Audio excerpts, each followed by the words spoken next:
The killing keeps going with silver. The only question now is how many more days can we go on like this before things start to get better?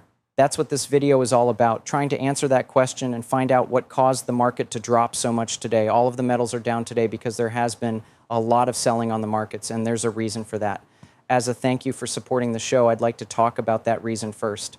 There have been a lot of people who have bought when prices dropped, and you can do the same now that silver is below $47 an ounce. Use the link in the description to go to Summit Metals and see for yourself how great their customer service is and how fast they ship. Here's the story of the tape when it comes to valuable metals. Right now, just before the markets close, everything is in the red. Gold has dropped below $4,000 an ounce for the first time in a long time, going down 2.83% or $116.30. But keep in mind that $3,196.90 is still a very big number. Both gold and platinum went down by more than 1%. Today, though, silver took most of the damage. In the beginning of the day, it was down more than 4%.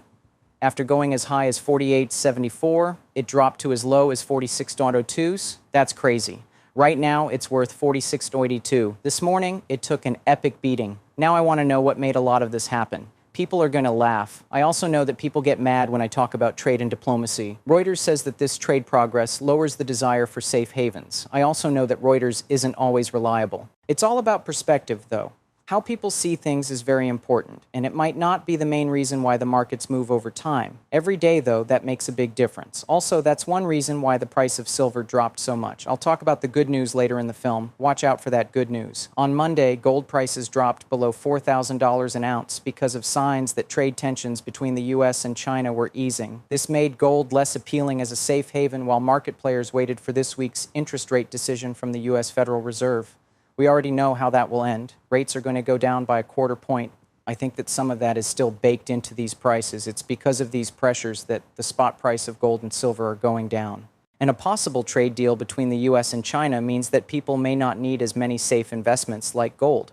David Merger, director of metals trading at High Ridge Futures, says that gold hit a new high of $4,381.21 on October 20th.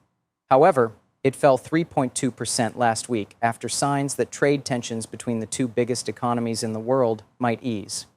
American and Chinese negotiators laid out the main points of a deal on Sunday to stop higher U.S. tariffs and put off China's controls on rare earth exports. On Thursday, Donald Trump and Xi Jinping from China are set to meet to talk more about a trade deal. And once those deals are more solidified or there is more good news, the price of silver and gold might drop even more. But remember, what's holding the gold? How is gold being held up? The main reason for this is that state banks all over the world have been buying gold and not selling it. They are continuing to build up. Jeffrey Christian, managing partner of CPM Group, says that gold prices are falling even more because trade concerns are easing. During the first 3 weeks of October, prices rose from $3,800 to $4,400, but now they are falling even more. This could be the bottom for gold, which could be $3,800. When trade conflicts start to ease or come back together, that could be the low point for gold. We'll see. The market thinks that there is a 97% chance that the Fed will cut rates by a quarter of a percentage point at their meeting on Wednesday. Since gold doesn't earn interest, it usually does well when interest rates are low. Even though most experts and investors think gold will go up even more, even to $5,000 an ounce, some aren't sure if its recent huge rise will persist. According to Capital Economics, the price of gold will drop to $3,500 an ounce by the end of 2026. After several days of drops, that's the first prediction that gold will go down. That's not likely to happen though, folks. Because of this, I think silver will also do well. I believe it might be even more so. It's much harder to explain why prices have gone up 25% since August than they were during the gold rise. While I agree with that, I also disagree with the idea that central banks should keep adding gold to their holdings. I think that will happen more often. Silver will do well if that happens. One more thing. How much less will silver cost after this? That is the main question. I don't think they'll go much lower than $40 because of this. Silver could see more pain as the week goes on. Prices have dropped to almost the high 45s today. For Market Watch's Sunday Night Live show, I asked people what they thought. More than 60% said they thought silver would be $50 by the end of the week. A lot of things are still going on that are good for silver. I'll talk about some of them in a future film. That's right. Because of this, I believe $40 could be the lowest point or end of the low 40 band. There may still be a few more days of pain, but I believe it will reach its lowest point much faster than we think. For someone like me who likes to be realistic about silver, that is a pretty big guess. Also, I might be wrong. but there are too many things that are working in favor of silver. This includes what I'm going to talk about in a future video, as well as inflation, the losing value of this thing called the dollar, and just the general desire for silver. In general, more people want silver, and there will be more problems with the supply chain in the weeks, months, and years to come. That's right, to put it another way, they can't dig enough to meet the demand, and that view is agreed upon by most people. That's what even the most pessimistic experts think about silver.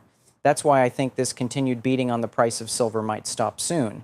Also, keep in mind that when the Federal Reserve lowers interest rates, which they will only do by a quarter point, silver's price will be able to stay stable for a while. At a certain amount, it will be possible to keep going. It is getting to that support, whatever that support is. That is still something to celebrate, even if it's only in the high 30s. Remember that I just recently said that we should enjoy silver reaching $36 or even $30. At that point, I don't think it will ever drop below that again. I still think that we might see some stabilization and a support level around the low 40s or high 30s, at least for now. I still think it will be in the low 40s, though. I say that after the price dropped more than 4% today. But, this beating is kind of good for you in a way. We can also come together around that $40 amount. That will give us strength for the next rise. It will be time for the next gathering. Since there's no doubt about it, I think we will talk about $50 silver again. I believe it will happen next year, if not this year. That's all there is to it. That's how I feel about what will happen with silver. That's what I think the lowest point will be. Because of what's happened today, what we're seeing and dealing with in terms of politics and the economy, both here in the US and around the world, as well as the general desire for silver. That's all there is to it. Feel free to tell me what you think in the area below. I hope this movie was useful, interesting, and educational for you. I do my best to keep you up to date on the latest news and opinions in the industry. So, if you like what I do here, please think about subscribing to the channel and giving it a thumbs up. That being said, I want to thank you all very much for watching and ask that you please rate, share, review, and subscribe.